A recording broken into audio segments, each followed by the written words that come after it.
She Said, He Said is sponsored by Times Media Company and Lee Enterprises. Our show is recorded each week at Creative Space Place Studios in Hobart, Indiana. You're listening to She Said, He Said with Karen and Jerry Davidge, a potpourri of everything that has to do with relationships and the baggage that comes with it, because there's a lot to unpack.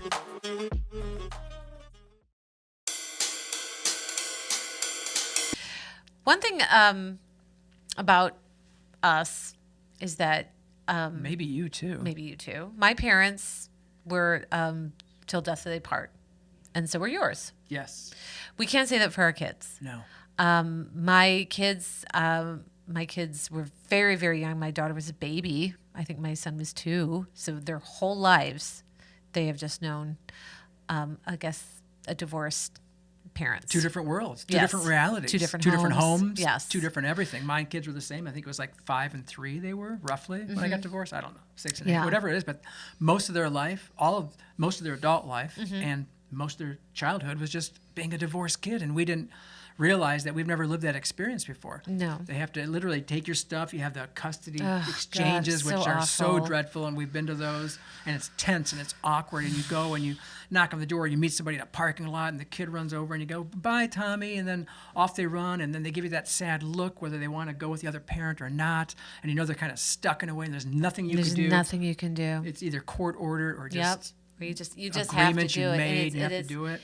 And And some how many kids are being lived in this reality like right now? A lot. Millions of them are going through Yes. this right now as we're speaking, and you might be the parent of one of these kids, and you got to pause for just a second, because fortunately we're old enough to pausing a lot, and we've been through all these. We've been through everything, it seems like. We've been Yeah. through this as well.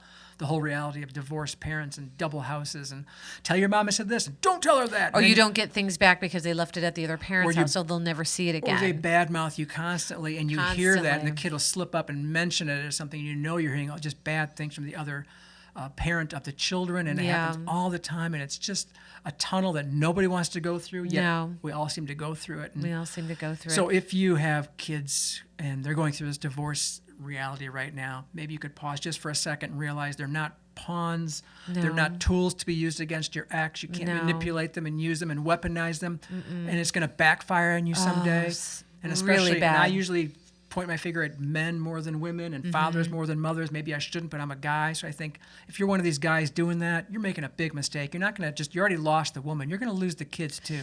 You really will. You're going to lose them eventually. They're going to fade away. They're going to realize you're weaponizing them. You're shunning them. You're using them as a tool, not as a child. You're not showing them love. You're showing them just manipulation. Yeah, you're they're going to not- learn from that. Someday they're going to grow up. They're going to realize who you are. They're going to dump your ass. Yeah, and that's what happened, at least in my personal And experience. it's going to happen in other perspectives Yes. too. So we're trying to set it out here on She Said, He Said, that if you're watching and you are a divorced parent, and I know how difficult it is, you want to lash out at your ex. You want to point out to the kids all the flaws and sins and And sometimes it's inadequacies. just not fair because the mom, I'll just speak from my personal experience. You know, you do everything. I did everything. We went on trips. We bought them whatever they needed at the time. But it's always like, well, dad's the hero. And Yeah, whoever's not in their life whoever's enough. not their life enough. Yeah, seems to be the hero. Seems to well, be he the spent hero. 20 minutes with me and he bought me an ice cream cone. Yeah. Wow, that's that's really best. great. And I did all this. I made sure that, I went to 4 different stores to find the right poster board for your science project. Exactly. But okay, Dad he got bought you an ice cream. cone. Yeah. So those are the times you really, really have to bite your tongue because it's so they difficult will to remember do. it. They're and sponges. They absorb everything, and they'll absorb everything Yes. you're putting out. Yes, and And even if it's difficult to do. you think you're hurting the other parent, but you're really, really hurting It's the kid. that drinking the poison thing. Yes. It's like It's so true. you're drinking the poison, thinking the And other it's- parent's going to die from that it's- poison. And they don't if care you're at all. if you're currently in a custody and battle, we know people who are. We have relatives who are, loved ones who are, and all you're friends who doing is are. paying the lawyers. The only people that make out great are lawyers, divorce lawyers. They don't care That's about your it. life. They don't care about your life at all. They Or don't. the outcome. They don't care. No, All that matters really is the kids. Yeah, and they're how the ones who get screwed in the end. they do. They really It- do. you- That's all that it'll matters is save the you. kids. It'll save you so much time and money if you just grow up and work it out with the other parent, Or at least try. or Even at if, least try. or at least have the facade of it, but the venom, the negativity, and all that. And if you're one of the people, the parents who are perpetrating this and making it happen again and again and again every weekend exchange. Everything is bad. You make it hard for that mom to pick up the kids or whatever it is. It's all going to come back on you. It really will. And if it doesn't come back like karma, where it's going to come back in your face, they're just going to fade away from you. And they're not going to be in your life really anymore. does. What do you get out of that? Nothing. You lost your marriage, then you lost your kids too. Then you deserve it both. It really does happen. We saw it. Well, I'm pretty pissy about this. We saw it topic, aren't I? firsthand. Yeah, we that have. may not happen overnight, but karma does happen. And all you have to do as if the parent that's not perpetrating the negativity, you just really have to hold your head up high and speak the truth. And the kids will realize. And the kids will see it and they will realize it. Yeah, in time. But when Maybe you're not. in the muck of it, It's it is awfully so tough. hard. And we know firsthand. That's why we're speaking from experience. We really know how are. hard it So is. just so if you're there, drop the grudge. Yeah, try it. Really. I mean, my God. And stop the mind games with the timing and You're 6:01, not 6 no, o'clock. yeah, Sorry, exactly. Well, kids you're aren't late here. at the exchange, or one parent finally gets the kids for the weekend, and the other parent's like, well, I've scheduled a whole bunch of stuff with our child, so yeah. So they're not going to see you till much, much later. Yeah, that's a mind game. It is. It never pans out. Never And does. Who's the big loser? The Every kids. time. The Every kids. time. It's the Every kids. single time it's the kids. You And heard it's it just, here at She Said, He Said. We know. We did this. We lived all this. Any We're trying to help questions, you. we can answer them for you because we have Yeah, seen it, that we too. have lived it, we have heard it, we have said it. It's happened. Don't do it. No, just be kind. Yeah. Try to be kind. It really goes a long way. Lisette, please, Yes. for our viewers and listeners, Okay. just tell us about yourself for a second. Okay, not a lot of words I'm gonna, use to describe myself because it could go on. There's a lot of things I do. There really I is. know. That's why There I is. asked you to do it. Okay, well, my name is Lisa Guillen. I am executive producer and on-site host for Case File Chicago. So since 2012, we've worked with unsolved homicide cases, violent crimes, and missing persons. Wow. We've been doing that a long time. I also work as the executive director nationally for the Whole Truth Project, which is a pro-police page, social media page that reaches across the network of thousands of police departments across the country. Wow. Now, how did a girl from you're originally from Hobart, Yeah. correct? How did a girl from Hobart, Indiana, become so involved with the Chicago Police Department? Great question. Everybody asks me that. Yeah. Let me tell you the start. Sure. I was in Miami and watching TV one night, and I Which saw one the does? show In it Miami. all starts in Miami. every single time. It was late. I'm not much of a partier, and so there was a show on called Crime Stoppers Miami. And I was like, oh, this is cool. Let me watch it because I'm a crime buff. I like that stuff. Yeah, so is Human Karen. nature. So is Karen. Yeah. And I saw them doing unsolved homicide cases, but they were real. They weren't scripted. It wasn't something like some of these TV shows we have now, which are very cool, but those are very scripted and whatnot. So this one was actual cases that really needed the community's help to solve. I was like, wow, we need that in Chicago because we have a little bit of a homicide problem. Now that was back in 2011. Okay. So even then there was some issues. Little bit. Little bit. Yeah, So at right. the end of the show was the name of the executive producer for the show. And I was like, let me Get call him. out. Who does that? I do. That's amazing I proactiveness to did. do that. Yeah. And the only thing I was doing was give him the idea, we need something like this in Chicago. Sure. Well, funny thing, I called the next day, and then that same afternoon, I got a phone call from the creator of the show. His name is Sean Reck, and he's like, you're not going to believe this. Chicago was the next show I wanted to start because at the time there was a Cleveland show in LA and then Miami. Okay. And he's like, Chicago was next on my list, but I just didn't have anybody to, lead the way. Of course. So by the following week, when I returned back, I was on my way to Cleveland. Yeah. Really? And ended so it's up all signing the timing, contract. wasn't it? It was all timing, according to his, his things that he was looking up. What does the area need? At the time, it was showing that a research wanted a female Latina to talk about crime. I went in just to become like the on-site host, and I walked out with the executive producer role as well. My gosh. And this has been since 2012. Yes. And it's in the same vein as America's Most Wanted. Yes. Okay. Yep. So what goes into producing like one show? It's a lot. It's Yeah. very costly. Of course. For one. but also the relationship that you need to create between the police departments and the community. Yes. Because you're not just going to walk into a police department and be like, can I get that case file on that homicide? Oh, yeah. You can't do that. In fact, it took us a year to get into the Chicago Police Department. I had to start within local. Hobart Police Department jumped on, East Chicago, Gary. They loved the I idea. So once I had something to show to the Chicago PD to let them know, we're not just looking for ratings, we really want to help. Right. And we finally were able to get in. And to this day, we're the only show allowed in the Chicago Police Department's case files for homicide. There was a triple homicide in Gary, if you Okay. remember that, just a few months ago. And I was driving through that area with my editor to get some information and see who was there. Just curiosity is what I do. That's what I do for a living. So I'm driving through there. It was on the east side of Gary. And remember, we had a hard time finding the neighborhood, first off. And we're cruising by slowly, and we saw some people gathering right where the triple homicide took place. Police tape is there. There were two women. One of the women had flowers in her hands, and I crawled back extra slow, going, just let me get a look. I don't want to stop and intrude anybody. I don't know who these people are. And I just kept going. We stopped at the end of the block. I took some photos. I wrote about it. Next thing I know, one of those two women was Lisette.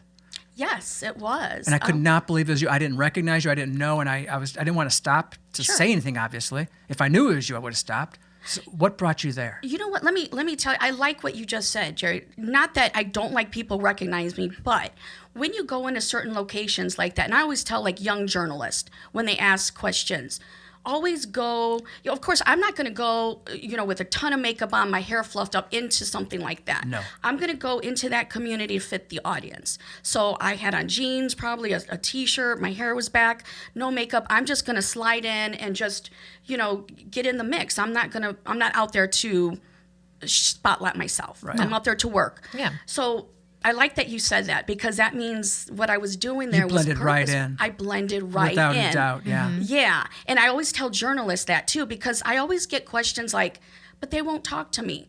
How are you approaching them? Yes, right. We have to make sure we're in the right fit for Of course, and the right look, and you got camera out or Yes. notepad out and asking formal questions instead of saying, Right. how are you doing? Exactly. Like kindness again, human kindness. That's it. And Yeah. that's one of the things, and people like being approached. Now, what I was doing that day is Circle of Love, a group founded by Sylvia Galvin, you've met, Yep. obviously.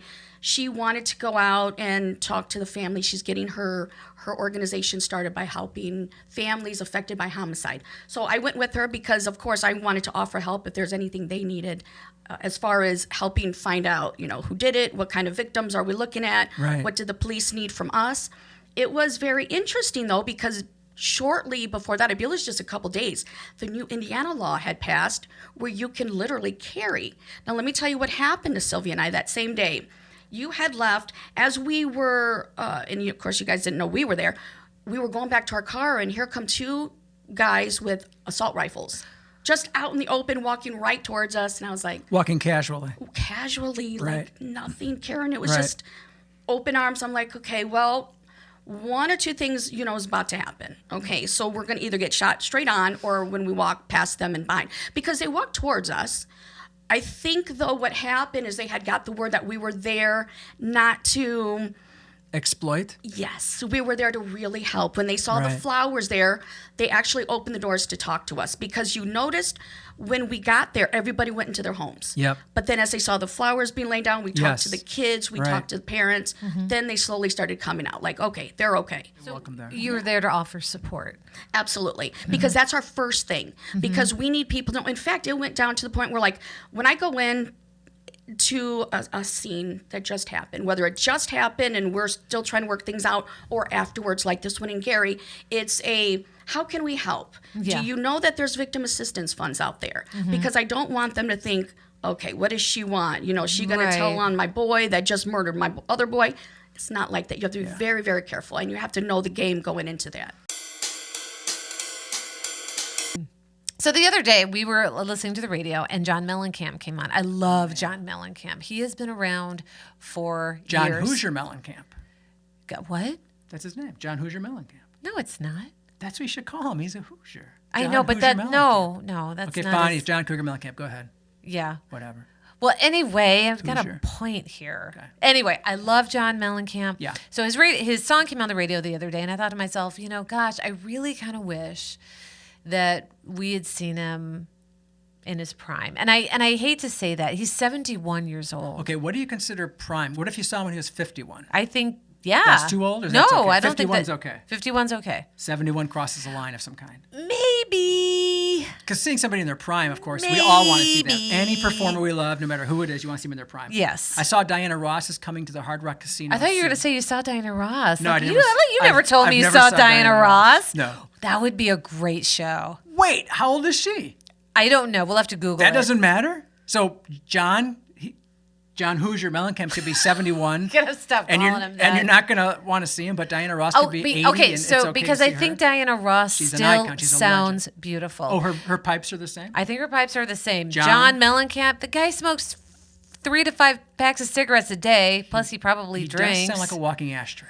like a toad that smokes Oh, that's on a hot summer day. Yow. Yeah, well, it's like nothing. No, I mean, I think he's an incredibly talented musician. But you wouldn't listen to you wouldn't pay money to hear him perform. Now. I don't know what kind of show he'd put on. That's the thing. Jack and Diane.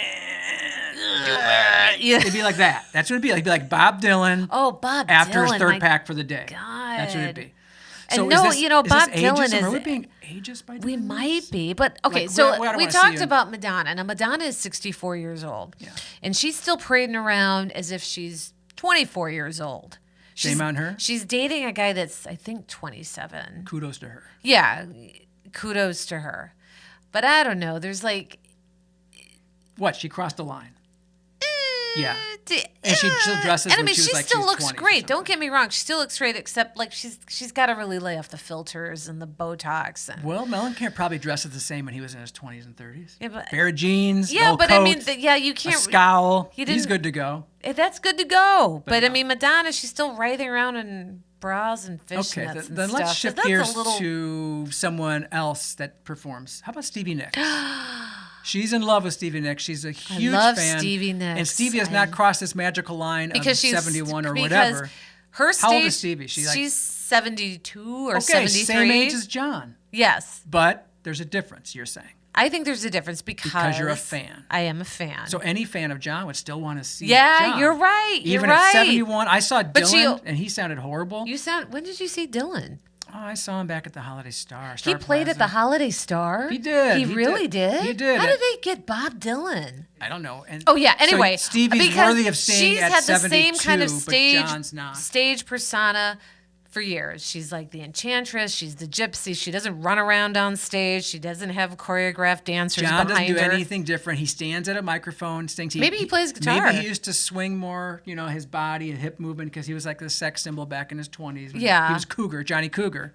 See, I know it's But there's just something very sweet and about Stevie and us. yeah, and not she about she always kind of had that throaty voice, and it still kind of sounds the same. John has a throaty voice. Yeah, you're right, but it's still not the same, you're Not saying. the same. I don't know. Maybe I'm biased. I could be biased. She's also biased because we saw Stevie Nicks recently at Ravinia up above north of Chicago, and it was That was one one of the best shows I've ever been we to. If probably- you've either never of us been been to to. Ravinia, please go. Because it's a beautiful venue. It's really far away, though. Yeah, it is. It's a north. far, But it's and beautiful. parking is really bad. Rolling hills, lots of people. You can dine, take a picnic table. Oh, they encourage you to bring So, any and all food. We saw Stevie Nicks there over the summer. It was the perfect night. It was and the the best night Enchantress in the came out and world. sang. And even some guy who lives right across the street from the gates saw us looking for a parking spot and waved us in and says, "Park here, my friends. Yep. Whoever you are. It Can I was give a you 20 ma- bucks? it was a magical Maybe." night. But either way, It was a magical so that night. helps. So would it be a magical night for John Mellencamp? Yeah, I think so. I think so. My question to you is, what age is there a line? Is that there a you draw line? that you Because I would know not Bruce see the performer Springsteen is anymore? around the same age, and he's He out sounds, there. he sounds like that. It sounds like they're. It's okay. So Struggling. we also They're like struggling. Phil Collins. Oh my God, that poor man. He sits in a chair. The poor man can't stand. B.B. King did the same thing. He lasted yeah, but for he many always didn't. years. He always sit in a chair and Well, play not Lucille. always, I'm sure he Wasn't that the name of his guitar, Lucille? It is, but he didn't always do it. He got to a point in his age. You get to a certain point, you're performing. You still want to perform. John Mellencamp still wants to perform. Yeah, and But Karen won't see you, John. no, I will. Hope you're happy. I just but don't. she'll watch your daughter perform on some housewife show. Yeah, I whatever will. her name is. We've Teddy seen Mellencamp. Teddy Mellencamp. We've seen that. Yeah, she's not a liked housewife, and John's she's kind not of boring. a liked musician, I guess, per se, but he's No, respected. I think he's a great musician. But he's I- not liked, He's a grumpy old guy. Oh, now. we Have saw you him on seen- Watch What Happens Live. He is You so can watch grumpy. him anywhere. I don't know. I don't care about that. Nope. He has the right to just sit and be grumpy and not do interviews. And it's fine. If I were a rock icon, yeah, I'd probably be the same way. And if you were a studio producer, you would kick everybody out. You'd probably kick John out when he was in his 20s. No, I wouldn't. I wouldn't kick him out. Steely Dan, you would. I would show him the definitely you door. I said good day to you. I said, get out of my office. Dum Dum Studios, yeah. I'd like to issue an apology, please. Yeah, this is the Department of Corrections with Karen Davidge. On a previous show, I expressed my displeasure for a certain iconic band named Steely Dan. That I love. She hates Steely Dan. I and love Steely Dan. in my dismissal of Steely Dan, I said that Donald Fagen has passed She away, did. and I was wrong. He didn't. You never corrected me. I didn't know. What a fan. I'm not that big of a fan. Anyway, it was Walter Becker that passed away. Donald Fagen is alive and well and still touring. So I do apologize for all the Steely Dan fans out there. Because they came down hard on her. People Well, love Steely Dan. one did, and that was rightly so. People love Steely Dan. People do love Steely Dan. They've been around a very long time, and I have to respect that, it takes all kinds of people to make this world go around. And if you really like lousy music, that's on Oh, you. a zing again. The guy's dead. One of them. Do you know which one? We're going to play a Steely Dan song over this video. Do I know which one? Donald is dead, Walter's alive? Or is it vice versa? And you call yourself a fan. Yeah, I like their music. I don't know these guys. Well, you should. We both apologize. We really do. To We, Walter and especially Donald, me. Whoever's alive and dead, we forget, but we apologize to both of you. All right, take care. All right, bye. Remember in the old days, when I was a kid, we would have company come to the house pretty regularly from either across the street or across the city in Gary, and my dad would welcome them with open arms. Oh, yeah. Loved it. Knock on the door, ring the bell. Next thing you know, Joe Davidge is out there. Whoa, we've got this, we've got that. It was a big deal. We've got company, right? Yes. These days, it doesn't happen that way. There's a comedian, We forget his first name is Sebastian. Sebastian, who's done a wonderful. Got a very Italian Skip on last this. name, and if we were more prepared for this show, we would have got the name. But if you've seen the YouTube video, he's very, very funny, and it's a very classic bit about company. And it doesn't matter about his name or the skit because it's so true. Yes. It's then and it's now. And then when I was a kid, when you were a kid, company mattered. Company Yes. was special. You get out your special china. You get out your Entenmann's. Or the right? Sanka. The Sanka coffee, everything ready. You got company and you change everything. Yes. Whatever you're doing that day, you stop doing it. Yeah. And you make it happen. And it's a big deal. And you Someone's welcome coming them over. So they feel welcome in your home, right? Yes, And we do it or all the you were time. the company. I know we were. My dad would always take My us to dad, my too, every Sunday. grandparents' house every Sunday. You got together all the time. And you just sat there. And as a kid, I was bored as hell. Oh, it was painful. But you were welcomed in, and people would just Oh, immediately yeah. run to the kitchen. You got to eat. You got to drink. What Oh, would you like? Do you yes. have this? Do you We have got that? ham. You got You it know, all. it's- it's just- we have company kind of we thing. do. Mm-hmm. Now, fast forward literally to these days, the last several years. Not so much. I don't want company. The doorbell rings. What do? We look out. Look at Yes. curtains. We peek out. Hide under the couch. I jump on the second floor. You real fast. Do you make I look sure up. that the garage door is down because that's a symbol that you are not It home? goes lower quickly. Just coincidental. It's going And down. you check out, is it please be a FedEx guy. Please be Yeah. an Amazon delivery person, Yes, right? exactly. What if it's somebody else? What if it's somebody you know by God? What's the worst case scenario? It's like a friend.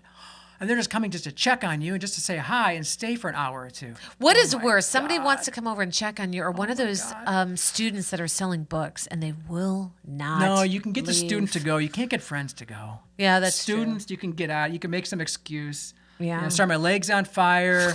I got to see my grandson. Oh, yeah. That's a great out for me. My grandson, he lives an hour away, but I got to go be with him right now immediately, so I do that.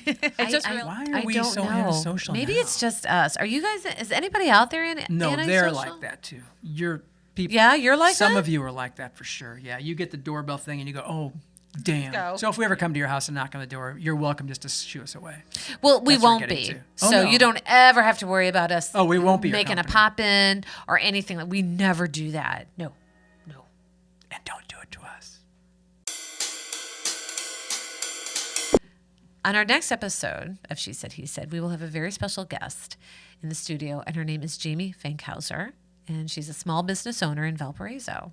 Buns Soapbox. That's her business. Yeah. And what makes it so special is she built this business around her daughter. Specifically. Yes, her daughter has autism, and she wanted to make sure that her daughter felt included and to serve a purpose. And had job possibilities and work training. Yes. And had a life of her own. So she Yes. formed this business to give her daughter this opportunity. And then she employed other kids and adults with autism to have the same opportunities in life. Yes. So when I went there to write a column, I was just blown away by all Yes. these kids and these young adults who were busy and active and so Yes. proud and doing what they're doing. And it's all thanks to Jamie. So we're going to have her on our show to talk about it.